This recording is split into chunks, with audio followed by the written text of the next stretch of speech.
Salut, c'est Megadriver 16. On se retrouve sur l'étape 16 de mon tour avec la Radio Shack entre Vaison-la-Romaine et Gap.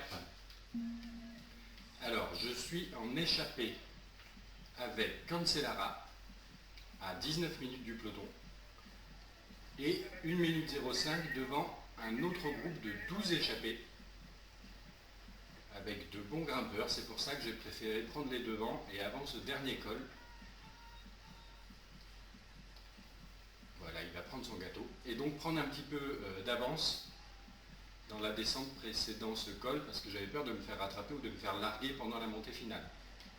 Donc là, avec 1 minute 05 et les qualités de descendeur de Cancellara, je pense qu'il n'y aura pas de souci pour qu'il gagne l'étape normalement. Je vais l'accompagner un petit peu en début de descente pour la reconnaître avant de prendre la main avec Andy Schleck.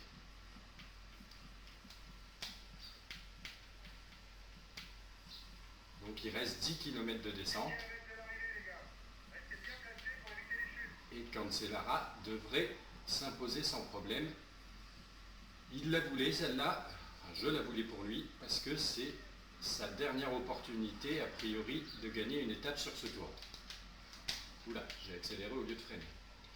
Bref, l'écart est toujours de 1,14, il va s'en sortir sans problème. Je prends la main avec Andy Schleck, qui est donc au début de l'ascension.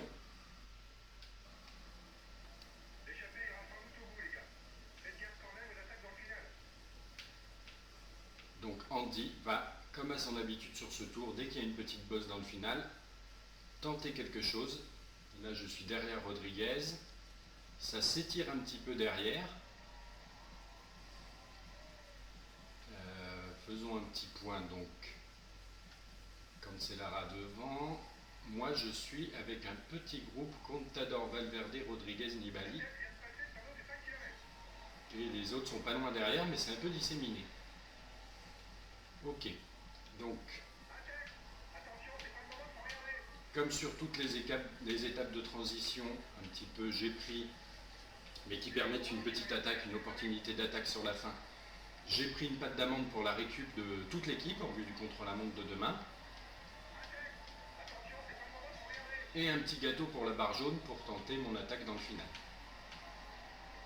Alors, là à 5 km du sommet, je vais en redonner un petit coup pour aller rejoindre ceux de devant.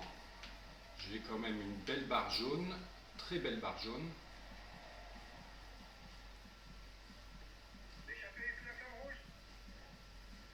L'échappée sous la flamme rouge, et bien voilà, c'est Cancellara qui va s'imposer, avec Van Avermaet qui a pris quelques secondes d'avance sur l'autre groupe d'échappés. Bref, concentrons-nous sur Andy Schleck, 4 km du sommet. Aïe.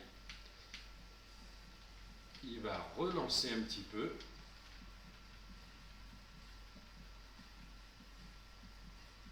J'ai pas l'impression qu'il y ait beaucoup de plat entre la fin de la descente et la ligne d'arrivée. Donc je vais pouvoir me permettre de passer en grand plateau et de cramer allègrement mon jaune en espérant que je n'ai pas à le regretter pour le contre-la-montre de demain. Allez, encore un petit coup à 2 km du sommet. Qu'est-ce qu'ils disent derrière? Ils sont pas loin. Allez, on prend la pâte d'amande et on continue le grand plateau. Les pourcentages augmentent un petit peu là, on est à 6. Est-ce qu'ils font l'effort derrière? Ils sont pas loin. Ouais, j'ai peur que dans la descente, ils reviennent tranquillement.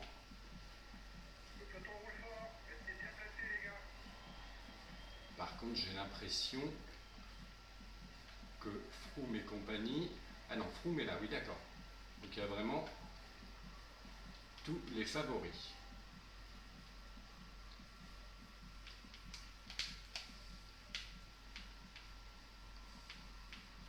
Allez, on en relance un petit coup.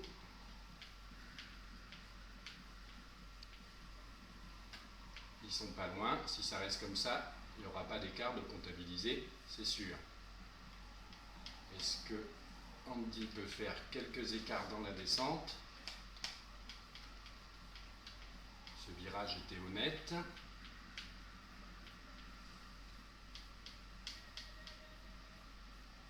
À 7 km de l'arrivée. Oula, il est dur celui-là. J'ai rebondi.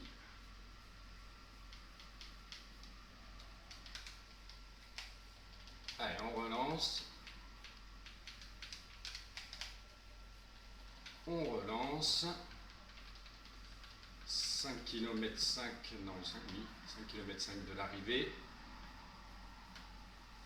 Derrière, on ne voit pas grand chose. Ce serait plutôt bon signe, mais bon. Oula, c'est une course ça, plutôt qu'un virage. Ça passe, c'est très bien. Une courbe. Pas besoin trop de décélérer, même quasiment pas. Là, qu'est-ce que c'est ça? Voilà, ça passe aussi.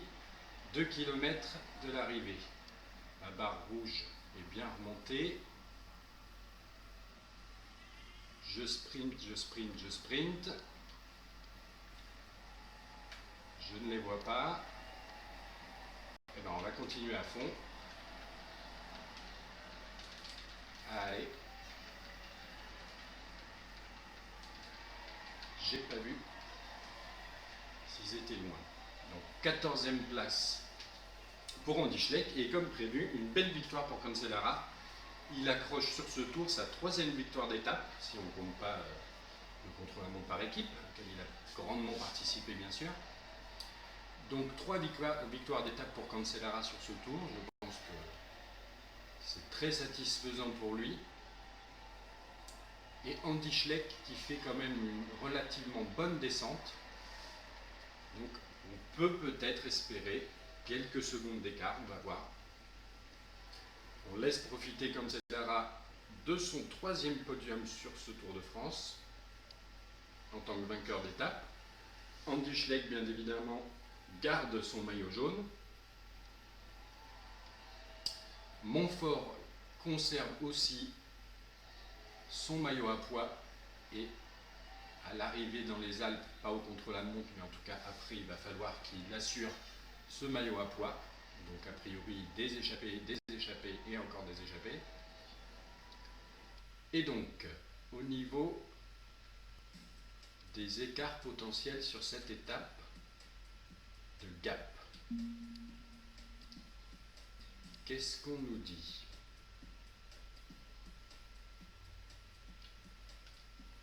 Alors l'étape Cancellara, 1 minute 09 devant tous les autres échappés du jour.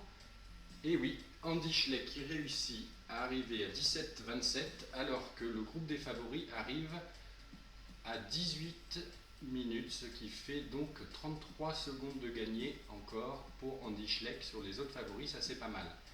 Donc les 33 secondes c'est sur Valverde, Cunego, Rodriguez, Gilbert, Sanchez, Carponi, Contador, Froome et Evans. Après ça perd plus d'une minute côté Vandenbroek, Van Garderen et Wiggins. D'accord. Et oui, tous les autres après arrivent à peu près, même tous on dirait, à 18-32, à part quelques gros attardés sur la fin, mais qui n'ont aucune incidence au classement général. Donc si je regarde le classement général, ça y est, on a passé la barre des 3 minutes sur le second, à savoir Froome, 3 minutes 09 pour être précis, et 3 minutes 11 sur Contador, avant d'aborder le contre-la-montre pour grimpeurs a priori, et les étapes dans les Alpes. C'est un petit matelas confortable, c'est sympathique. Voilà, je vous dis à plus tard.